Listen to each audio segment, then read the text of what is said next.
Let's talk about Bridgerton. Bridgerton isn't just a Netflix show, it's a cultural phenomenon. But between the scandal, the corsets, and the string quartet playing Ariana Grande, how much of it is actually accurate to the Regency era? Today, let's break down what Bridgerton gets right and where it takes some very glamorous liberties. Let's start with the setting. The show takes place in Regency England, roughly 1811 to 1820. That part is true, and yes, society was obsessed with titles, wealth, and who was marrying whom.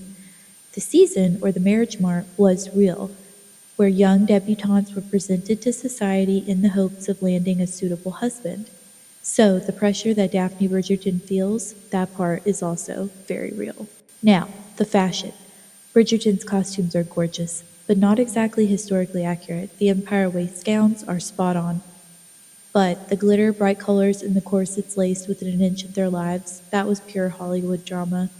Real Regency women often wore light, flowing gowns and corsets structured but not meant to crush ribs, so Daphne would have been breathing just fine. Let's talk about the heated duels. Believe it or not, they really did happen, and though they were technically illegal, gentlemen would defend their honor with pistols or swords at dawn. A scandal or an insult could actually end in bloodshed. And while we're on the topic, the scandal part was completely accurate. A single rumor about impropriety, like being caught alone with the wrong person, could ruin a woman's entire future. Now let's talk about Lady Whistledown. The idea of a gossip columnist running high society was surprisingly accurate.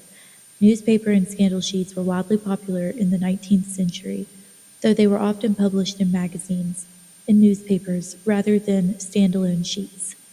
Aristocrats loved to read about who was seen with whom, and reputations really could be destroyed overnight.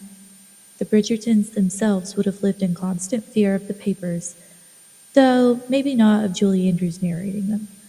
Finally, the romances. Did people really marry for love? Sometimes, but more often marriages were about money, alliances, social climbing. So while Daphne and Simon's slow burn love story makes our hearts race, most real life love matches were far less common than Bridgerton makes them out to be. So, what's the verdict? Bridgerton gets the vibes of Regency society right, the balls, the gossip, the pressure to marry, but adds a heavy dose of modern sparkle. And honestly, that's what makes it so addictive. After all, if history class looked like this, we would have been paying a lot more attention. Thanks for watching. Subscribe if you feel like it and like it if you liked it, and I'll see you guys in the next one. Bye.